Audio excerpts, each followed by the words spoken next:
Good evening, afternoon, morning, night, whenever you find a way to watch or listen to this. It's me, Omar, back again for the Between the Stripes podcast network. I feel like I should say this because all the podcasts you say is, but like and subscribe on YouTube and Spotify helps the channels out, you know.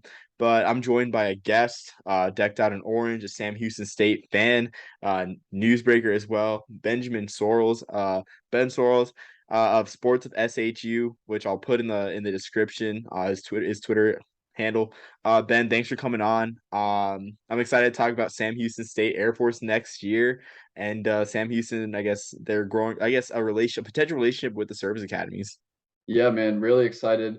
Always excited whenever I get the opportunity to talk about Sam Houston football. I know us as a fan base are really excited about the game at NRG next year, so ready to talk about it and talk some Sam Houston football.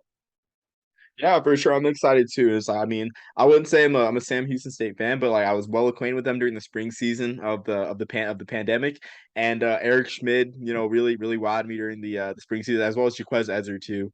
I did see Jaquez Ezer play in the NFLPA All-Star game, so familiar with the Sam Houston State program, and I'm just glad they're joining Conference USA.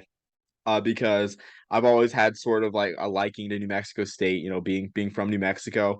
I can play both sides because I mean, my sister went to New Mexico, went to UNM, and my other sister, took classes at New Mexico State, so I can play both sides. So root for both. But yeah, I'm excited for what's coming up for Sam Houston State. And, I mean, especially this game with the Air Force Academy. So uh I guess going into when this game was scheduled, I know Sam Houston State doesn't have much of a non-conference schedule built up, but they did say that this game was going to be against a marquee non-conference opponent. I know there had been rumors swirling around about Houston being that opponent, but I guess what are your thoughts on Sam Houston State bringing the Air Force Academy into an NRG Stadium in Houston for just a big neutral site game? Yeah, it's really exciting. And so just to give a little context on NRG Stadium and why Sam Houston plays there. So SFA, Stephen F. Austin is our big rival, Battle of the Piney Woods. Been playing, I think this last year was the 96th edition of it. But now that we're moving up to Conference USA and out of the FCS level, we're not going to be able to play them anymore because they're an FCS team. So we're really looking to extend that relationship with NRG Stadium and the Lone Star Sports Entertainment down there in Houston. And one of the biggest reasons we want to is obviously because we have a big fan base in Houston. I think we have 60,000 alumni in the greater Houston area, which is a really big number. But our attendance numbers in Huntsville, we average probably 8 to 10,000 a game. And to meet FCS or FBS attendance requirements, you need to have 15,000 every 2 years. And so whenever we've played SFA down at NRG Stadium in Houston, we've averaged 25 to 30,000. So we just extend that relationship with the Texans. We connect with our fan base in Houston, and we can really help our attendance numbers going forward, continuing to play these games at NRG. And like you said, getting to play a really good opponent in the Air Force Academy, I think is going to help a lot.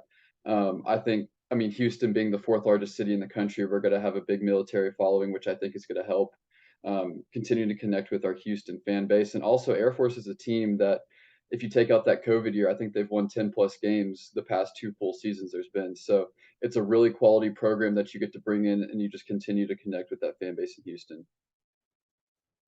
Yeah, absolutely. I mean, again, adding to the Air Force point, great program as all three academies are at the moment, kind of like a renaissance for academy football. But in addition to that, just the I guess proliferation of military bases in Texas. I know in terms of Army bases, I'm not sure how many Army veterans want to see the Air Force Academy play, but you got you got Fort Sam Houston, you got Fort Polk, you got Fort Hood, of course, Fort Hood being like one of the biggest bases in the country out there, and like numerous Air Force bases. I'm not sure, but I'm sure I think there's a few out there in Texas. You probably know better than me, Ben. Yeah, I not really in the Houston area. We do have Ellington Ellington Airport, which does service some Air Force flights, I believe. And then in San Antonio, there's Lackland Air Force Base, which is a big one. And San Antonio is only about 2.5, 3 hours away. And so for those San Antonio fans, this might be the best chance for them to go watch their team if they want to go watch Air Force play. So I think also Air Force, it's a service academy. It's a big name. They've had a lot of success recently. I think it's a really safe game for Sam Houston to schedule to try to get as many people in the door as possible. People want to go watch a service academy play. It's a triple option. You haven't really seen that before. It's a good team, and then also you're just going to cater to those military people. So overall, I think it's going to be really good. And again, I guess for the Air Force side, it can benefit them as well. Air Force and TCU used to be conference mates in the Mountain West, and they Mhm. haven't played TCU, of course, since then. So just having that game back, that trip to Texas is huge. I mean, those occasional trips. I mean, they went bowling last year to the First Responder Bowl in 2016. Much to Troy Calhoun's chagrin. They visited the Cotton Bowl against New Mexico. Funny story about and also too, I guess to bring some historical context, it's kind of interesting that Air Force agreed to this one at the neutral site because Troy Calhoun has a history of hating not neutral site games. Did Mhm. some brief research on a piece I wrote, and the Denver Sporting Commission offered to move the Notre Dame Air Force game in 2013 to Mile High Stadium, whatever it's called now, Mile High Stadium, for $3.6 million. Coach Calhoun refused and ended up costing the Air Force Academy $1.5 million. So again, like I'm surprised that he liked this. Maybe you changed. He also kind of did a what do you call it? I guess like a subtweet. He did a subtweet of the athletic department when they announced the New Mexico game in the Cotton Bowl. So a history of a reluctance towards neutral site games. But I guess with the Commanders Classic the past 2 years, I went last year. It was a great time. This year, hopefully, it's the same. I guess with the Commanders Classics out there in Dallas, they've had a change of heart, that athletic department, and Coach Cowan's had a change of heart. So it's just great this is happening. And I guess one last tidbit: Air Force is playing in Houston for. I mean, I guess this is their first kind of like neutral site game in Houston since the 1985 Blue Bonnet Bowl against Texas, where they won and capped off an 11-win season. Yeah, and just to add to kind of your point of a neutral site game and maybe a change of heart. Obviously, I'm not as connected with the service academies as some people are, or as you might be. But like you said, they played some bowl games in Texas. They played the Commanders Classic in Texas, and I think they have 12 Texas players on their roster, so they might see it beneficial. Hey, let's get into Texas. Let's go show that we can beat a good opponent in a big NFL stadium. Show them that we can go play in these big stadiums and what it means to go play at Air Force and use it as a recruiting tool. And so I think you almost have to have that now to recruit. You got to recruit all over the country. You got to be active in the transfer portal. You have to have visibility on you from everywhere around the country. So I think that might be part of the change of heart. But I know they have 12, at least 12 Texas guys on their roster. So that could be a big part of it. Yeah, for sure. Same thing with Army. My favorite school. They're huge Texas presence right there too. And I mean, speaking of Army, I thought honestly when they were talking about a marquee non-conference game, I thought it was going to be us at Army because Ball State backed out of their game in 2023. And it just seemed right because Jacksonville State, Sam Houston State, I mean, you guys both need non-conference games since like you guys are in your first year in a FCS or excuse me FBS. So I thought it was going to be us, but hopefully it will be us in the future too. Because from the reports I'm hearing, excuse me, from the reports I'm hearing is that Army kind of outdrew Air Force in the Commanders Classic last year. So I guess Army fans travel better. I guess like their success is just more publicized just with the Army Navy game and in general. But yeah, hopefully it's us sometime. I mean, I know we were talking beforehand that you get a lot of inside scoops. Have you gotten like anything about Army potentially playing Sam Houston State in the future, even whether it's at Bowers or at NRG? Yeah, if anything, I do feel like it would be at NRG. That's kind of what we're going to use to kind of get teams in to play us in the Houston area because Huntsville isn't the greatest kind of location to come into. It's not really a marquee location. I did kind of know about the Air Force game a couple weeks ahead of time. It wasn't concrete. There were kind of some rumors going around, but I think everybody's really thrilled about the idea of a service academy coming in, and I think people would be really excited if we got, if even if we rotated. I mean, a hypothetical Army, Navy, Air Force, and kind of just played those three teams. I think that'd be a really cool thing and made it kind of a thing in Houston. That's what Sam Houston does is playing a service academy. I mean, that's a hypothetical, but haven't heard anything really related to Army. But I know people are excited about the idea of a service academy, so I wouldn't rule it out in the future. Yeah, I mean, I'd be super excited about it, of course. So I guess the question I have, just like shifting like the future NRG game like discussion, like I know that Louisiana Tech is about I think 3 hours away from Houston and like Three three to hours four, from like yeah. 3 4 from Huntsville. I guess what would your thoughts be about that being sort of like the new? I guess you can't replace the Battle of the Piney Woods, but maybe like Battle of the Bayou or something. What would your thoughts on that be? Yeah, I think, and Bobby Williams, our athletic director, talked about this a couple weeks ago. I think the game for probably the next 5, 6, 7 years probably needs to be used to bring in a big opponent, help boost our attendance, gather some excitement around the fan base. But he mentioned once we get into Conference USA and we kind of figure out where we stand, kind of who our rivals turn into, maybe Louisiana Tech turns into a big rival, and we play that game down at NRG, and we get 30, 40, 50,000 down there. So I think for probably the next 5 to 7 years, it's going to be used as kind of a tool to bring in a big name opponent. But after that, I really think we could bring in like Jacksonville State every time they come in, every time Louisiana Tech comes in, we play them there if that kind of rivalry develops. So I could definitely see it happening down the line.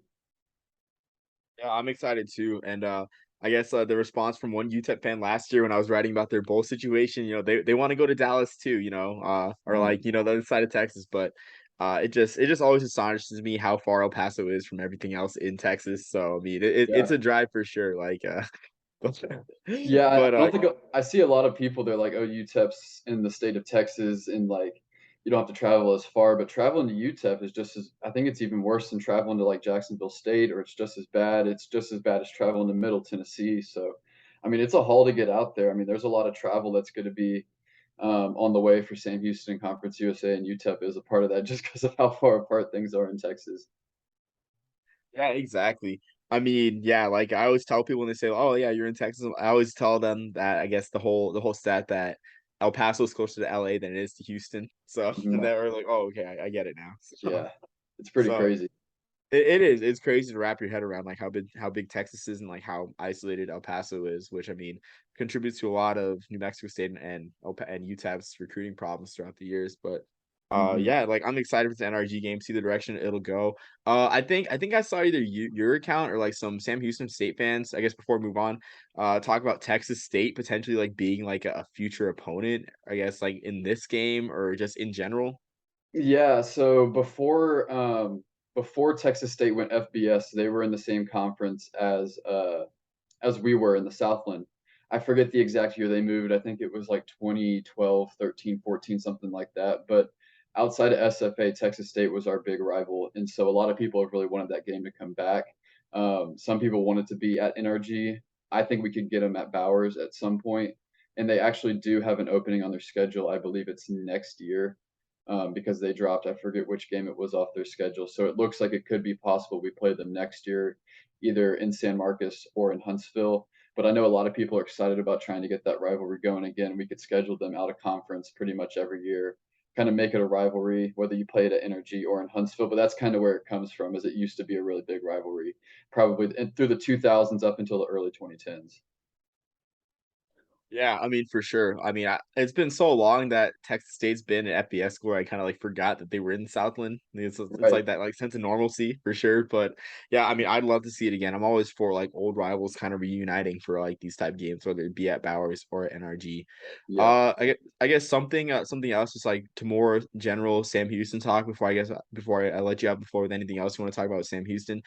I noticed the whole terrace project. Will that bring Bauer Stadium to over 15,000, which is the minimum, or is that like It's gonna bring it close. We don't know, so these are still drawings and nothing is finalized, but, I think the biggest question I don't think it's gonna bring us to 15. I think it's gonna get us close, but it could. We just don't know the final seating count on what it's gonna bring, and also the drawings that were released. There's kind of 3 levels on each side, but they said, that there's gonna actually be 4, so how much more does that add? The drawings had 3, but there's gonna be 4 when they put it in. That's kind of their idea, so it definitely could, but I'm not sure. There's some pretty easy ways that you could bring in some seating. There's a big grass bowl that you could put some seats in. You could put some temporary seating in if you had to. And there's plans farther along the road to also put in the terraces on the other side. So maybe if you double it, that'll get you there. But I don't think it's going to get there, but it's going to be really close. It's going to get us a lot closer. okay? Yeah, I mean for sure. Like I saw that and like thought it was a great expansion plan. I know Right. like all these schools like with FCS or excuse me FBS aspirations like Tarleton State, Delaware doing their own expansion plans and facility rehauls. Mhm. It's always interesting. It's like you always see people making that I guess making those steps beforehand, but it's interesting that Sam Houston State like that you guys are taking that step like I guess after the move. Right. So it's interesting. Yeah, and I think it happened that way because we moved to the WAC, and obviously the plan was kind of to have the WAC move up in maybe 5 to 10 years and become an FBS conference like they used to be, and so that was kind of the vision. But when the Conference USA opportunity came up, I mean, you have to jump at it because you don't know if that opportunity is going to come again. And so you jump at the opportunity, you might not be ready yet. And so that's where it kind of comes into play, where you're kind of having to do these things on the fly over the next year or two before you're fully FBS ready. Yeah, absolutely. I mean, yeah, the Conference USA thing happened so quick. I mean, the near fall of Conference USA. I mean, it's just crazy just how the conference Mhm. just has been recalled. So I guess moving on, I guess the final question I have, Casey Keeler, former Delaware coach, Delaware coaching great. Mhm. There's rumors about Delaware joining FBS, whether it be probably more likely Conference USA than the MAC. But I guess what would your thoughts be on Delaware joining the conference? Sort of like a sort of Casey Keeler Bowl happening, maybe like every few years because there'll probably be divisions at that point. Yeah, I like it, honestly. I mean, it adds some more travel geographically. It's kind of crazy, but at this point, I mean, you got UCLA and USC in the Big Ten. So, I mean, geographics don't really matter at this point. I think it'd be really cool. Like you said, you have the Keeler aspect. They're a really quality program, investing really heavily into their football program. I mean, they're one of the top teams in the FCS this year, trying to win a national title. And Ryan Carty and our entire offensive staff from last year left and is now the coaching staff at Delaware. So you have that connection also if something were to happen in the next couple of years. So, I mean, I would be all for it if we wanted to look at adding another team. I know the league is at 10 in Conference USA now. I don't know if they'd want to be at 11. They might want to get to 12. But if we add someone in Conference USA, I think Delaware would be a great option. They're really bought in on the athletic side. They got a great football program, and then you just add in the narrative of the connections that you have between the two programs in Sam Houston, Delaware. Yeah, so you mentioned Conference USA being at 10. I guess with that question, if you add Delaware, there has to be like a 12. What are your thoughts on Tarleton State? Not just as like a Texan, but like a fellow like WAC fan. Like their rise is like almost like it's like almost meteoric in nature. Yeah. Yeah, I don't know how I feel. I mean, they've invested so heavily. They're in the Texas A&M system, which I mean, they just have a ton of money to kind of invest. And we've seen what they've done with their football program and how quickly they've moved up and gotten pretty competitive at the FCS level. I think they probably need another 3 or 4 years. I think they need to establish themselves at the FCS level, kind of establish their footprint there, figure out what they're doing, what their direction is. I know they want to go FBS, but I don't know if they would be ready to play FBS football just yet. It's a big jump going from D2 to FBS within probably 3 to 4 years. And so I think they can do it. I think they probably have the capabilities to do it, but I think if they want to do it the right way, they probably need to wait a little bit. Yeah, I agree with you 100%. Like it's just happening so quick, honestly, and Mhm. like I know the window's there, but you could just do I guess like significant damage to your program, like their competitiveness if you like Right. go too quick. Yeah. So And I don't even know if they're fully.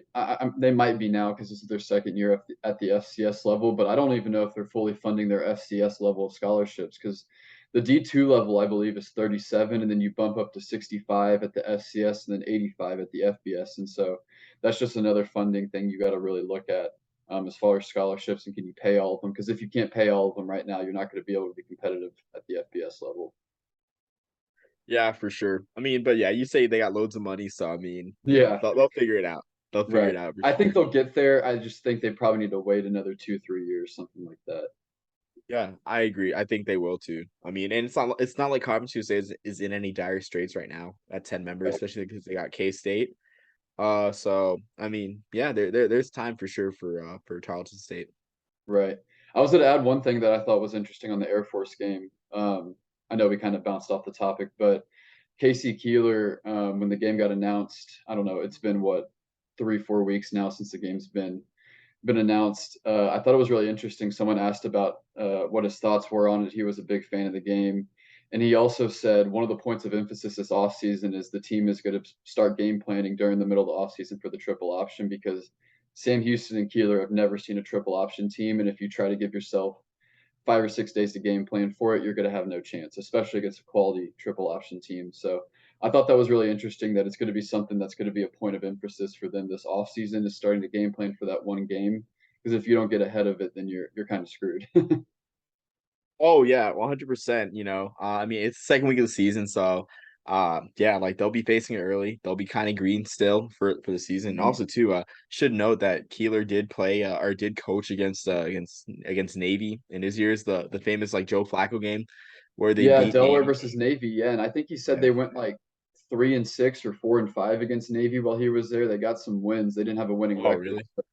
I know they got a couple wins, one of them with Flacco. So yeah, I mean he's got some experience with it there, but I don't I mean, I've been around the Sam Houston program 5 years. I know we've never played a triple option team, and I can't remember a triple option team we've played in the past. So it'll be really interesting. Yeah, for sure. I'm looking that up right now just to see like how many meetings there are on Wikipedia. They have And I know 2013, 2011. Yeah, he's got a couple wins sprinkled in there. I'm not sure how long he coached. I think it was like 03, 03 and 07. Delaware did beat Navy. right. Yeah. So I know he had at least two, three, or four, something like that. They had some success. And then obviously Delaware beat what was it, Navy this year? I believe it was Yes. yeah, I Yep. couldn't remember Yep. if it was them or Army. I thought it was Navy. But yeah, so he's had some success against them, but obviously our staff has really never seen a triple option team. So it'll be really interesting to see how we fare against a team like Air Force. Yeah, absolutely. I'm excited for it too. I mean, it's a task, but I think Air Force has probably the most efficient option out of the three service academies at this point. I mean, they've got a great fullback game, they've got great athletes on the edge, they've got a great passing game. So yeah, it'll definitely be a challenge. That's all I got, Ben. Do you have anything else to add in terms of Sam Houston news or Yeah, not really news or anything. I mean,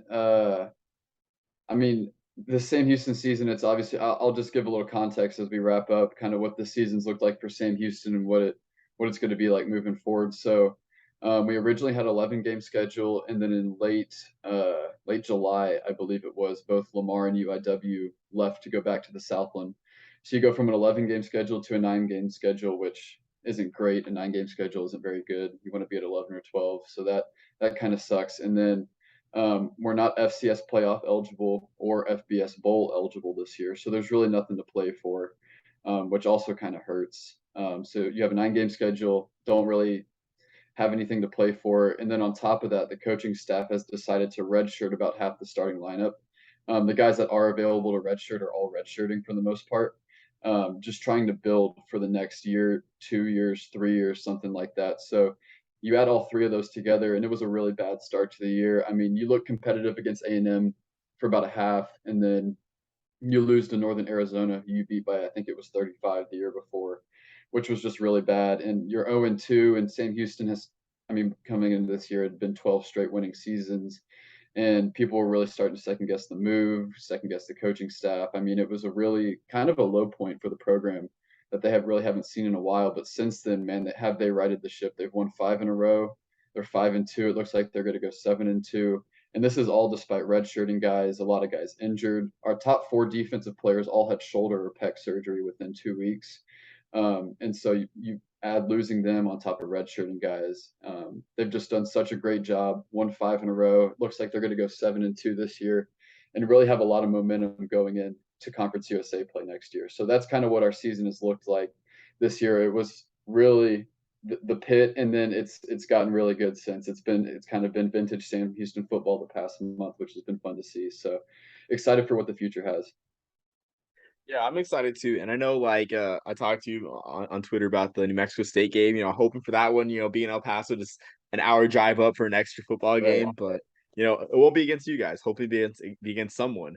But yeah, no, it's great. I would love for you guys to just stir up some controversy and claim a WAC title. Just as you're going out, Man, just like well, it's weird. So the WAC, I don't know. So they'll claim a WAC title, but the auto bid, I'm sure you've seen, it's an auto bid between the ASUN and the WAC, and there's a power ranking system between it. And so we would win the WAC this year, but we aren't eligible. I think we would win the AQ. Well, I know we would win the AQ7, but we aren't eligible. And so, yeah, I wish they would let us win it, but it is what it is. yeah, it's such a weird scenario. I mean, it's like the BCS, but with conferences ravaged by conference realignment. Right. It's just a weird situation all over. Yeah, Ben, this has been great. Really appreciate it. This won't be the last time I'll Yeah. contact you, have you on. Do you have anything else to say? Man, yeah, just follow me at Sports of SHSU, one word. Instagram, Twitter. I have a YouTube channel too, which I'll use sometimes. So yeah, just follow me there. All things Sam Houston athletics. Feel free to reach out to me anytime to talk about Sam Houston sports. So yeah, just a big Sam Houston guy and excited for the future. And those links will be posted on YouTube and just all of our channels that we post our podcast on through Anchor. This has been great. Really appreciate it, Ben. And it's a nice for everyone. Peace, love, and soul.